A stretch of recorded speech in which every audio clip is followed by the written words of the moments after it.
বলেন একটা সেকেন্ড সময় নাকি বাদ নাই যেই সেকেন্ডে মুহাম্মদের আওয়াজ হয় না। এখানে আজান শেষ, আর এক জায়গায় শুরু, আবার ওখানে শেষ, আর এক জায়গায় শুরু। এইভাবে গোটা পৃথিবীর টাইম ঘুরে ঘুরে 24 ঘন্টা মুহাম্মদের আজানের ধ্বনি চলে। ওরে আল্লাহর বান্দারা, সারা দুনিয়া জুড়ে নবীর গুণগান, বিধর্মীদের জবানে নবীর গুণগান, মুসলমানের জবানে নবীর গুণগান। এমন কোন লেখক নাই যেখানে মুহাম্মদের প্রশংসা না করলে তার লেখা গ্রান্টেড হয় না। কোন বক্তার বক্তব্য নবীর আদর্শে ছাড়া তার বক্তব্য ফুটে ওঠে না। এরে নবীর উম্মতের দল, ভালো করে বুঝেন, উম্মতে মুহাম্মদীর দ্বারা আল্লাহ দুনিয়াতে নবীর সম্মান বজায় রাখবেন, সর্বোচ্চ মাকামে রাখবেন। কিন্তু কপাল বড় খারাপ, আমরা সেই নবী পাইছি, নবীরে এখনো পর্যন্ত চিনতে পারি নাই।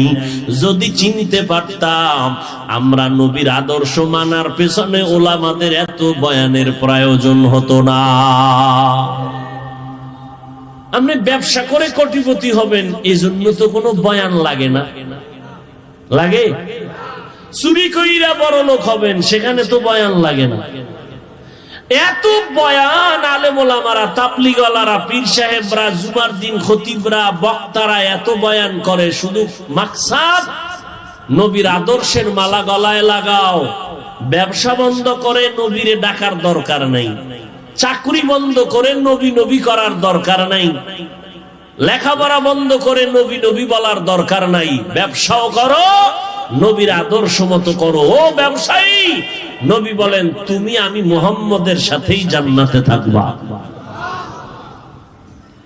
ইন্না আ'তাইনাকাল কাউসার, ও নবী আপনাকে কাউসার দান করলাম, এর মাধ্যমে আপনার সুনাম রক্ষা হবে।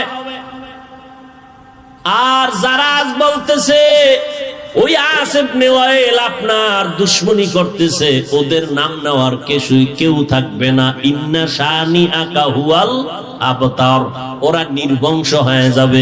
ঠিকই, আসিফ ইবনে ওয়াইলের নাম হাদিসে না থাকলে আমরা হুজুরেরাও জানতাম না। ফেরাউনের নাম কোরআনে না থাকলে আমরা জানতাম।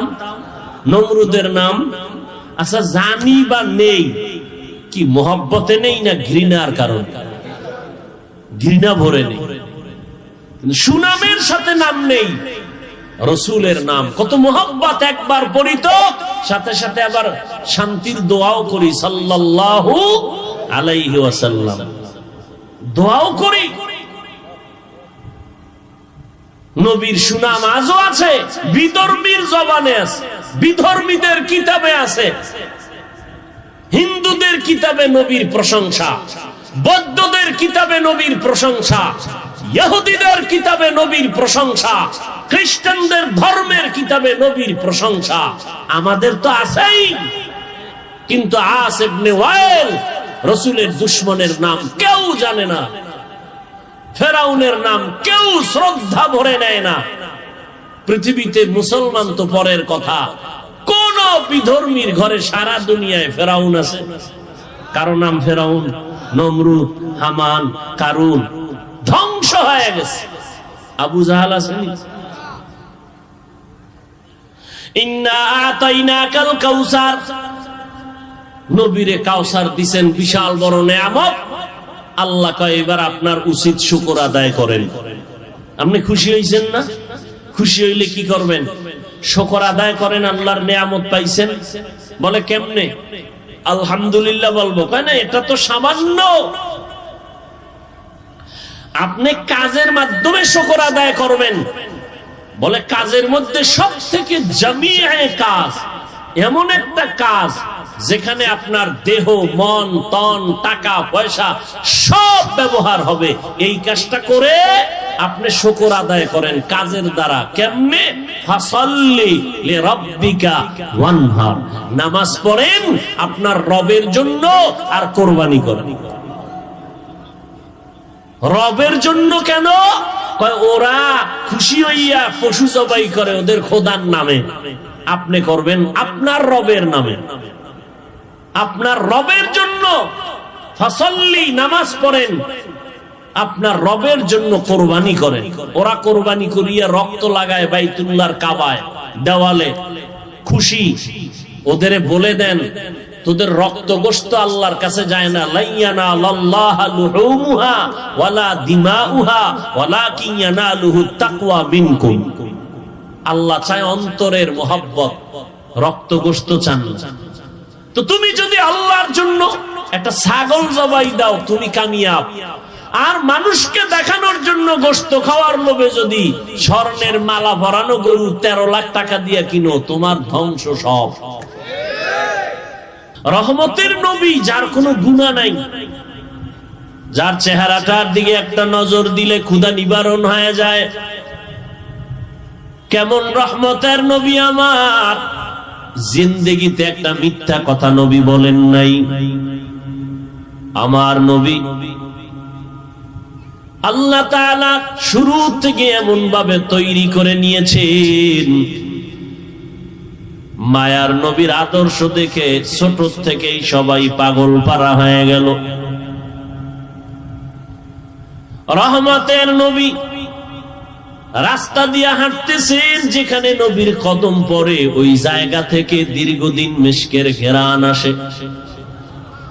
আম্মা জান আয়েশা বলেন, নবীর ঘাম থেকে মিশকের ঘেরান। আমরা বড় বড় অনুষ্ঠানে ঘাম গুলো আতর হিসেবে ব্যবহার করতাম। কেমন মায়ার নবী আমার!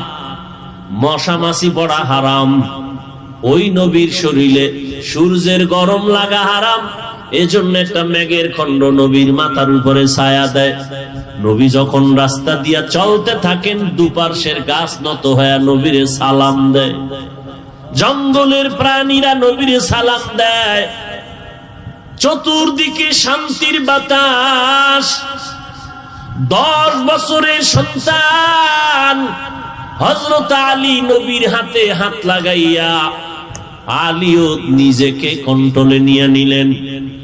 আলীর কথা এখন মাপজোপের বাহিরে নাই, চলাফেরা কন্ট্রোলের বাইরে নাই। মানুষ গালি দেয়, আলী জবাব দেয় না। নবীর আদর্শ পাইয়াই মানুষগুলো ভালো হওয়া শুরু করলো। আমার নবীর বয়স মাত্র 25। আল্লাহ পাক আমার নবীকে কোরআন দিলেন 40 বছরের পর। সেই কোরআন নিয়ে নবী দাওয়াতের কাজ শুরু করলেন। কিন্তু নবীর যখন 25 বছর বয়স, যে নবীর কোনো গুনাহ নাই, চরিত্রের মধ্যে কোনো কলঙ্কের দাগ নাই, রহমতের নবী আমার, এই বয়সে কি পরিমাণ শক্তি! এরপরও আল্লাহ আরো আলাদা করে 100 বীর পুরুষের শক্তি আমার নবীকে আল্লাহ আলাদা দিয়েছেন। এবার বুঝেন, 25 বছরের বয়স, এক তো বিশ্ব নবী, কলঙ্কের দাগ নাই, তার শক্তি কেমন! আরো আলাদা 100 বীর পুরুষের শক্তি আল্লাহ দিয়েছেন এক্সট্রা। সেই সময় 40 বছরের নারীর থেকে প্রস্তাব আসলো, আমি আপনাকে বিবাহের পিঁড়িতে সিঁড়িতে বসাতে চাই। 40 বছরের নারী, তাও 2 জন স্বামী বিদায় করার পরের আওয়াজ। আরবের মানুষেরা, মুশরিকেরা নারীদের পছন্দ করে না, বিধবা পছন্দ করে না, সমাজের বোঝা মনে করে। আমার আল্লাহ চাইলেন আমার নবীর মাধ্যমে এমন এক প্রেসক্রিপশন আমি তৈরি করে দিব, কিয়ামত পর্যন্ত নারীর সম্মান সবার উপরে থাকবে। আল্লাহর নবী চিন্তায় পড়ে গেছেন। চাচা আবু